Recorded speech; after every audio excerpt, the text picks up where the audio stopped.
Search for Uhuru. This is part two. Okay, part two of the conversation we were having. And let me put my mic on. Sorry about that. Put my mic on. This is part two of the conversation we were having yesterday in regards to Africa 2020, well, and COVID. But Jackie, help me out. Africa 2020 and beyond COVID-19. So, right. You know, we wanted to continue to build on this conversation. I'm going to send Lou Major the link here shortly. Guys, everyone, thank you so much for joining. Before we get started, guys, make sure you go and support the book. More coming, okay? I did a reading earlier today of the book. So, guys, check out the reading I did earlier today, the live reading. Again, go and support. Go to Amazon.com, okay? Amazon.com. Just type in my name, Dynast Amir, right there.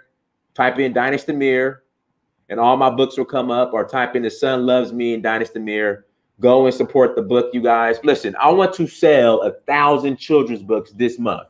It's possible. I got 70,000 of you. And this is information that you guys we need anyway. I mean, the jewels that are being dropped in here, we need anyway. So go and support. I appreciate it. Thank you so much, family. All right. So, Ms. Johnson, we are back for part two. Yes. Hey, everybody. So good to be back with you on Dynast Amir Search for Uhuru. Again, I'm Jackie Johnson of Profile Africa Worldwide, and we are just really excited to re-engage a great conversation about where Africa is right now during COVID-19 and what countries are even deeply affected. I can share the numbers today and talk about, too, what are some of the good industries to look at doing business in Africa right now during COVID-19 and beyond. Because this thing is not going to last forever, thank God. And we will resume what I believe a new normalcy, Prince Dynast. I think that things will resume and get back rolling, but there are going to be new guidelines in how we engage globally with one another. And so we're going to kind of unpack what that really means for Africa and where some of the hot pockets are to actually engage well and do business. So thanks again, Dynast, for having me on the show. I'm always happy to be here with you. Now, Ms. Jackie, now I've always been big on Africa 2020, Africa 2020. Now with this COVID-19, do people have to be in as much of a have the same sense of urgency now? Or, I mean, what are your thoughts? Because I know we were Africa 2020. You need to get in now. Africa 2020, the doors closing. Is that same sense of urgency there with the COVID-19 virus? Yeah, I think so. I think this is the time to really hone in what you want to do in Africa and look at strategically how to do it even right now. As I said, even yesterday, the dollar is really strong across the continent. I just want to share what the dollar to rand value is today, right now, on Saturday. It's $1 equals 18 rands and 81 cents. So just to give you an idea of what that actually pans out to, is if you had $250, it would literally give you 4,703 rands. And if you even had $500, that's almost 10. What the that would give you almost 10,000 rands, which is a pretty big deal in terms of, because 10,000 rands, just so you know, will take us as far in South Africa as $10,000 would here in the US. So it's important to keep an eye on the currencies and what markets you really want to engage in business. But can we kind of start maybe talking about the numbers of coronavirus? Because I hear that a lot. A lot of people want to know, what do the numbers look like in Africa? And they're nothing compared to what they look like here. Right. For example, Jackie, before we get into the numbers, when the coronavirus, when the pandemic started happening in America, they started evacuating American citizens back to America. But I'm thinking in my head, the numbers are way lower in the majority of these African countries than they are America. So why would you come to the fire? Like, what are your thoughts on Well, that? I think too, on a foreign relations perspective, anytime a pandemic breaks out or any kind of anything that threatens a non-citizen person's life on foreign soil, they need to try and get back to their home base where their citizenship is so that they can receive the proper care. You know, Okay. other countries don't really want to be responsible or held responsible for what happens to other countries' citizens while they are in their country when it's a life-threatening situation. And even though a lot of people was leaving different countries around the world to come back to wherever they came from, and particularly here in America, they didn't know that the situation probably was even more dire here than there. As well as if they do pass away, how do you get them back over here to their families, or could they have gotten better care? You know Right. how America likes to pose itself as being the pinnacle point of everything. And clearly we can see that that's not the case. It's not the case as it pertains to what America's numbers look like versus Africa. And because Africa just came through Ebola, then they were better prepared to deal with any kind of life-threatening or deadly disease. Mm-hmm. They were in a more preparedness to treat their own people or just to handle the situation. We tend to take a lot for granted here in America, like we're immune to every global tragedy that there is. And I really want, African Americans in particular to take stock in the fact that that's not true, and to really pay attention to, the real challenges that we actually face here. I'm just trying to find the right spot so everybody can see me. So I think that that's important to recognize. But if it's okay, I want to share these numbers on, how it looks in Africa, because I think you're going to really be shocked. Go ahead. And these are country-wide numbers for each country.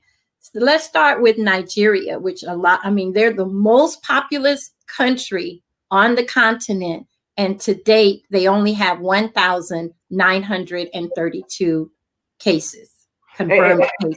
And Jackie, the thing about it too, how coronavirus entered Nigeria in the first place was through a European tourist. Right. So, yeah. A lot of these coronavirus cases were brought to Africa via Europe. And that's all the more reason why they wanted to get those people out of the country too, because as tourists, you're going to do a lot more roaming, sometimes just being a tourist, than other people. So they don't want tourism to, cause even more problems around public health, and then they have sometimes less authority to enforce it on foreign people as well. So that was a factor, I'm sure.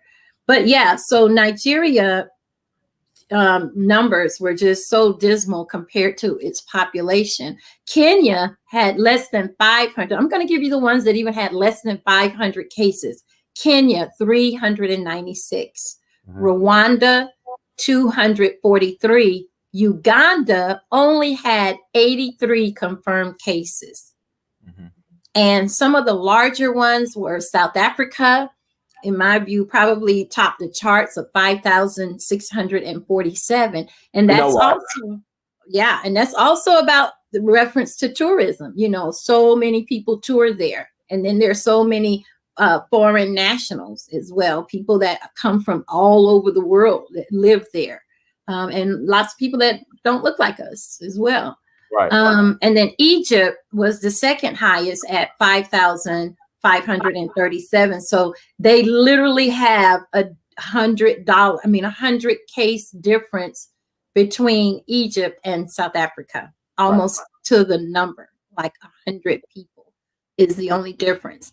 And so Ghana, had 2,074. And Mauritius, another low number of only 332 cases. So, I say, I'm trying to see now how many cases Senegal has, and just 1,024. So all of Africa as an entire continent have less cases than any of our states have. So, the total confirmed cases for all of Africa is 40,575, and that's literally for the entire continent. Mm. And less than 2,000 deaths, only 1,692 for the entire continent. And in New York alone, that I think they might have had that many deaths in a week or in a day. Right. And there's only one country on the continent that is virus free, and it's Lesotho. Okay. Mm-hmm. Which is now Lesotho's inside South Africa, right? Right. I was going to say it's a small nation inside of South Africa that they've been able to contain. Closing borders like as swiftly as you could was also really key, and implementing the stay inside mandate countrywide and citywide everywhere, but definitely that's been effective in Africa. And we're on the list as Americans in terms of not being able to go to Africa and around across the continent. So, that's what I was saying yesterday. We can't go there right now, but we can certainly look at some opportunities and ready ourselves as well, because some countries will be lifting the ban sooner than others. And so we need to be ready for that. Absolutely. Guys, make sure you hit that like button as you come to the chat room. Please hit the like button as you come into the chat room. Also subscribe as well. And again, go support the children's book, okay? More books are being released soon. Go and support. Go to Amazon.com, type in the name Dynast Amir, or type in The Son Loves Me and Dynast Amir, support the book. Jacque, I'm going to predict this, and I might be wrong. I think traveling to countries from America, like say I'm going from here to Nigeria, right. I think I will not, just like how you have to have that yellow fever card, I won't be surprised if they're going to request that you have some type of proof that you don't have coronavirus. I won't be surprised. Absolutely. I say going, and not that it's going to change so much as our visa-free capacity to enter into other countries, but I definitely think that we will have to show something, kind of like the yellow fever and other shots and things that we had to show in certain countries. I think that's going to be the gold standard across the continent going forward. I can't imagine it not, because they also want to contain this as much as possible, but yet not discourage tourism opportunities. And I know someone commented yesterday about tourism after I commented about tourism, but the truth is tourism is the lifeblood of many African nations. And so they do want to create an opportunity for people to go back there, invest there, create jobs and everything there. I just think it's going to be under a much stricter guidelines to try and ensure, because even right now, if a South African lived here in America and they wanted to go home, they can go, but they also will have to be quarantined for 14 days on arrival at their own expense. Oh, so at a hotel, they can't go to the actual house of quarantine. They will keep them off site. That's what you're saying? And if it's an American citizen or any other person from those list of countries that they're not letting you in, that you also will be required to be quarantined for 14 days if they even accept you, because they said that they wouldn't. They will be sending you back where you came from. So they're not even letting you enter. Yeah. Wow. Well, again, I'm praying that I can get to Nigeria in August. I'm gone, y'all. I'm on that Delta flight. I am gone. Okay, I'm on that Delta flight. I am. Well, even the whole flight story is changing. They're looking at how, because they want, the airline industry is back up and running, even as of today here in America. I don't think they're going externally, but it's in-country travel. So I don't think they're doing any international travel. But even on the domestic side, they are looking at pacing per person, like one seat apart, or that's 6 feet apart, and other like JetBlue and Southwestern, I think, requires you to wear a mask. And maybe that's getting ready to be the standard for all airlines. Yeah. I see mask and I see like the yellow fever card. You got to have that coronavirus proof of, you're coronavirus free as well. Let's see here. And it's got to be up to date too, because it can't be too far apart from your flight, because anything could have happened between one date and 3 days later. Right. Probably got to put it up for 24 hours. Guys, make sure you hit that like button as well. Let's see what we got here in the chat room. You will be now. I think, like I said, by the time we go, put it like this: come mid-July, if Nigeria is still talking that if you come, you still will be quarantined for 2 weeks. I'm just gonna off it and refund everybody fully, and keep it pushing. Come mid-July, but we will be doing something in November. But as far as the people that are supposed to come with us in March, we moved it to August for the Oshun Festival. But if it's still up in the air, come mid-July, I'll just, go ahead and keep it pushing and move that. I would rather be quarantined and take vaccines. Guys, all my anti-vaxxers, I mean, I don't think you're going to get around this coronavirus vaccine. This, my religion preference, or, I can't take this. I don't think, I hear a lot of pseudo talk when it comes to not getting your yellow fever card and traveling, across Africa. Jacque, do you have a yellow fever card? I don't. I've not ever been to a country that required me to have fever test. Because also typically once you reach like South Africa or go into the SADC region, you can travel throughout that region almost visa free, the same way you do come into South Africa as an American citizen or holding an American passport. So I've not really ever had to have a yellow fever shot. I've not gone anywhere that required that of me. But I still say you should do it now, meaning that I think Africa should require that, even from in-country, in-continent travel, from one African country to the other. I just think that should be a status quo standard, as well as showing the updated coronavirus test results. Okay. I think so. Yeah. But hey, I want to talk about and tell you about something that I think is really neat.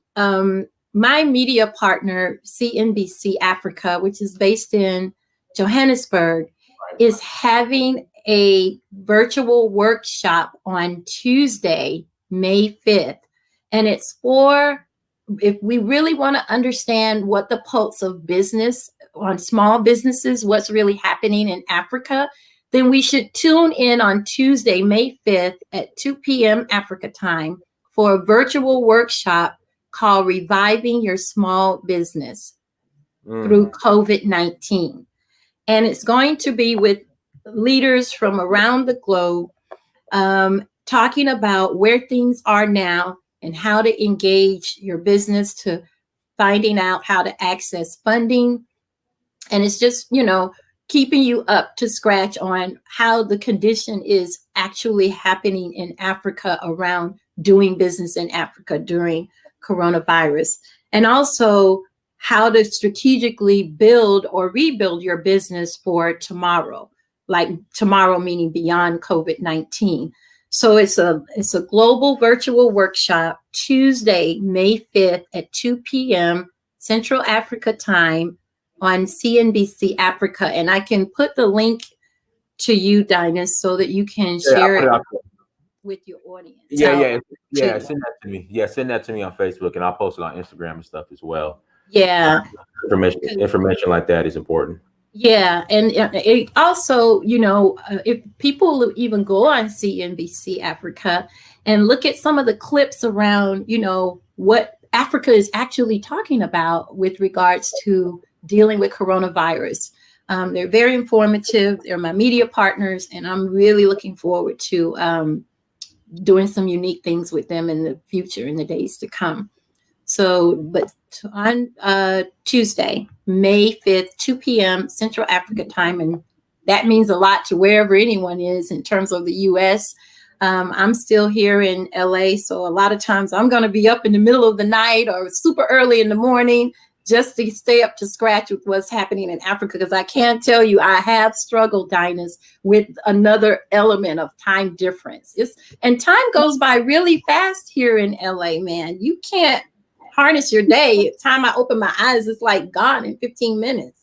How did you live here? Oh my God. I know you're from this side of the world. Yeah, I mean, I don't know. I lived there for 2008, 2014. It's just I did it. You know what? See, this is the thing.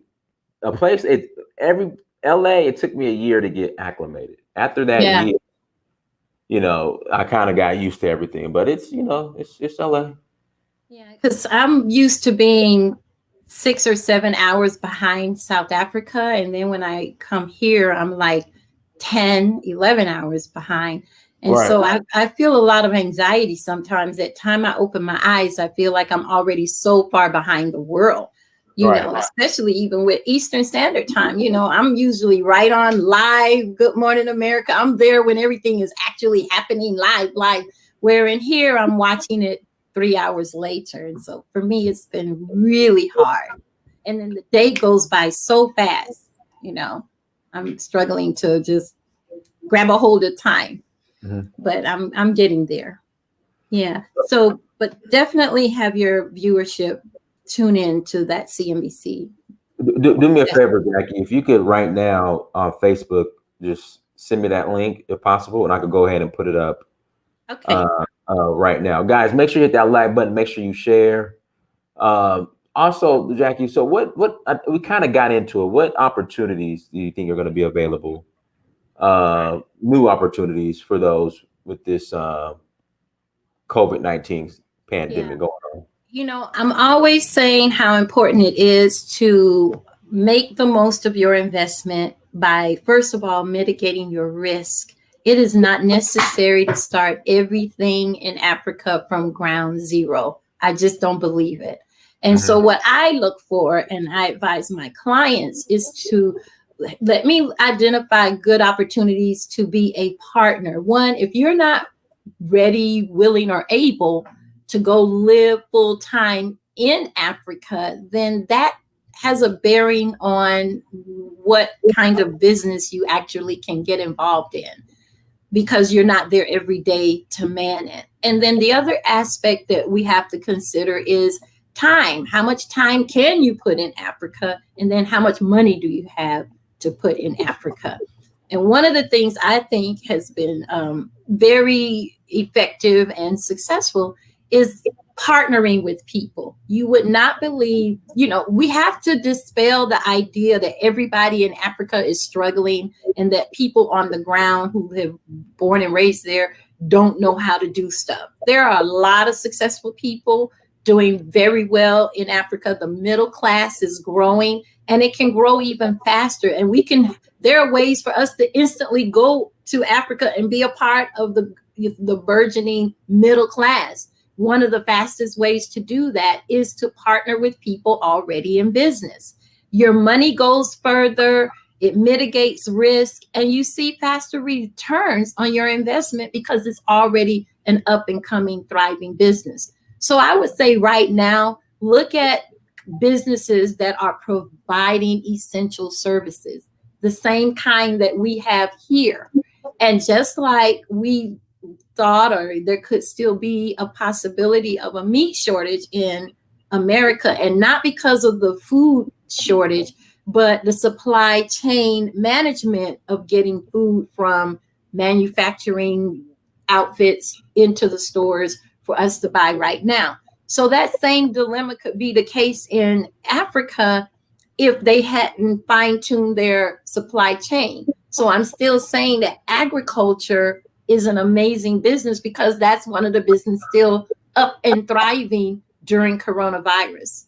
The other type of business that I think is really key to look at is what will be essential once this is over. Like what business will thrive immediately after coronavirus. And I think we could look in our own market and kind of see what that would be. People are going to be back out there in the stores. You're going to be back being consumers, maybe not to the massive levels, but maybe there's an opening in a sector of business that was difficult to penetrate before, but could possibly be in very high demand in the not too distant future.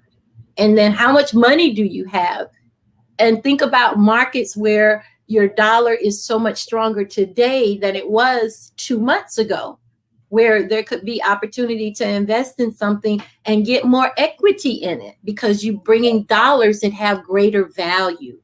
So things like that is what I think about when I'm looking at what's the next best opportunity. I use that kind of matrix to determine that, from this whole supply chain management in agriculture is important to transportation. And when I say transportation, I mean like moving things from one destination to the other and not necessarily people, because there's tons of Uber Lyft stories out there throughout Africa. So that part I don't think is the key. It's more around supply chain management, transportation of goods that people need to be able to move from one place to the other. Getting involved in a fleet, a transportation fleet. Your dollars will carry more value today investing in something like that, especially with companies who have contracts to facilitate transportation with government.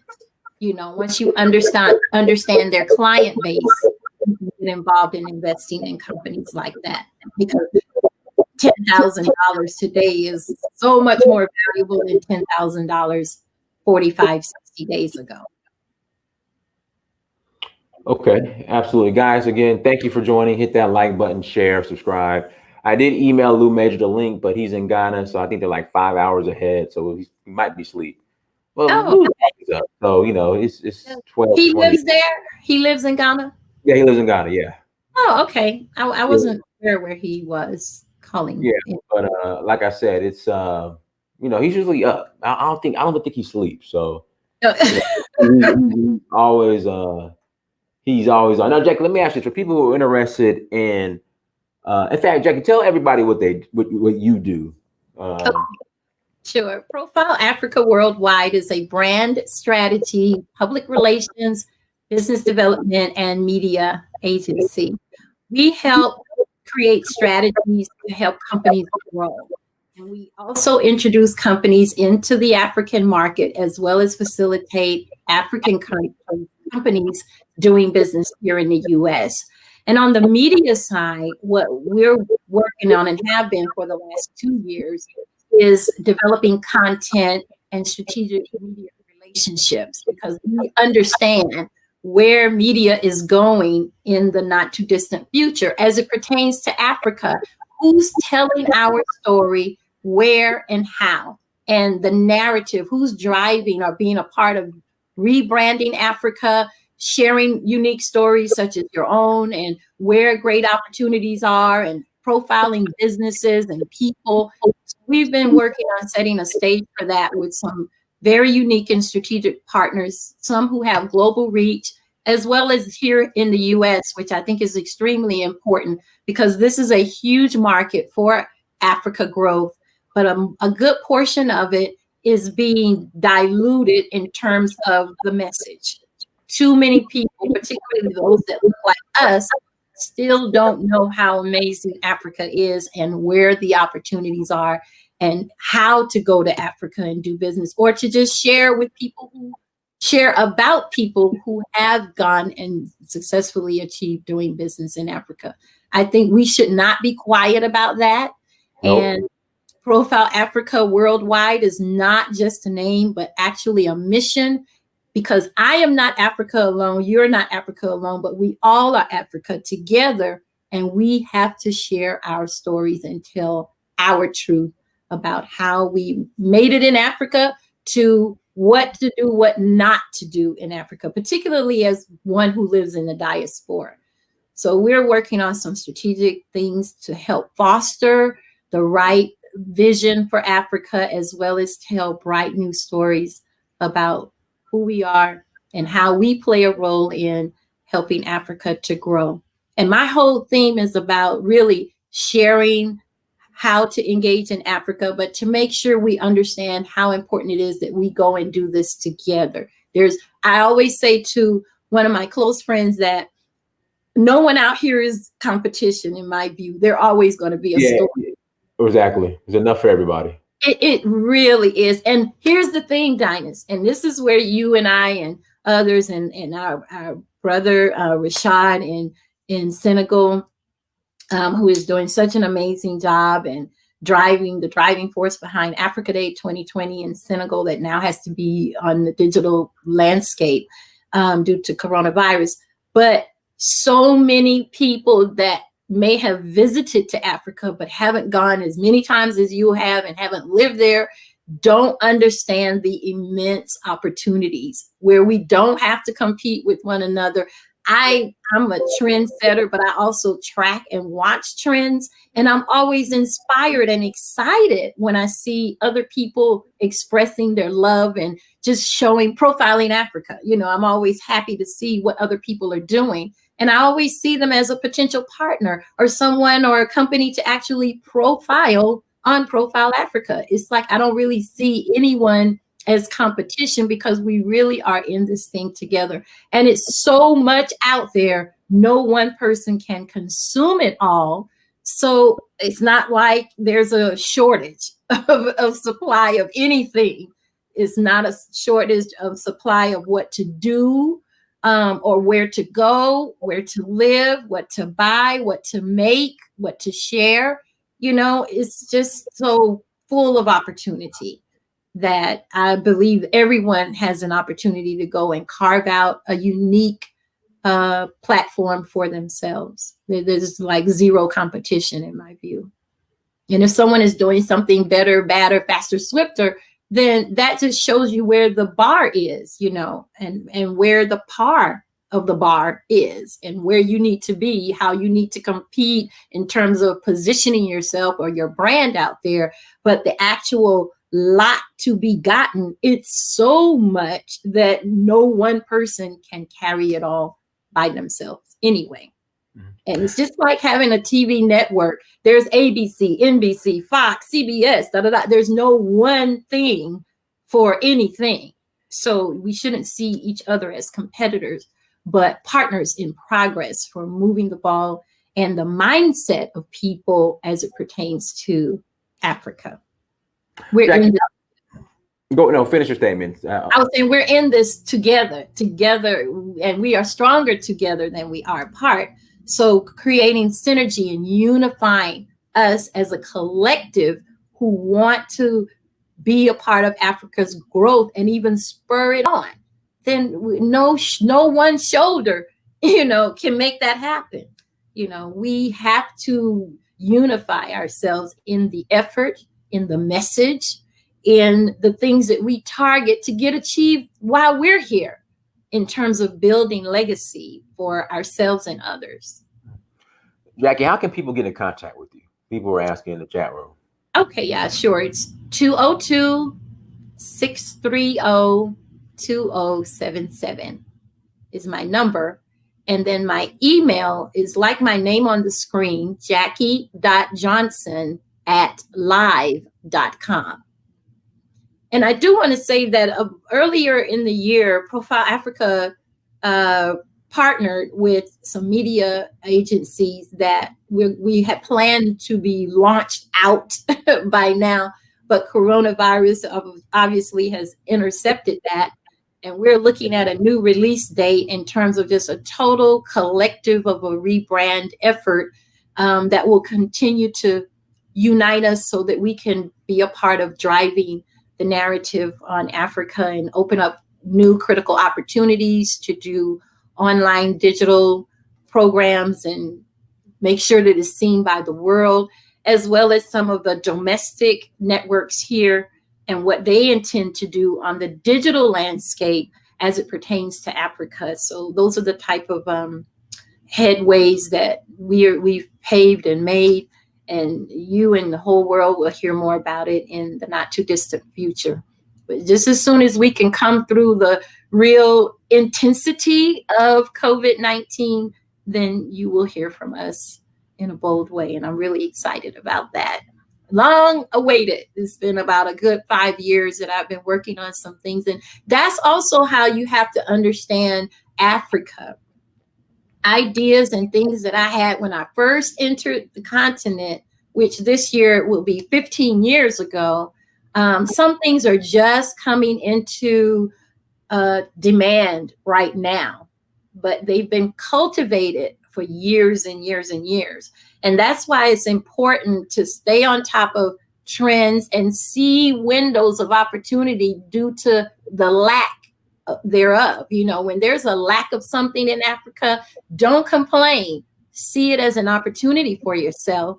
If it is in line with a skill or a calling even, and find a way to position yourself to be a part of the solution, be a bridge builder across gaps of things that might be missing in Africa. There lies the golden opportunity for ourselves. And stay the course is also really important. Being consistent with your endeavors with Africa, and also being flexible, because all strategies can't be implemented just by what's on paper. I always tell people that everything is not on page 52.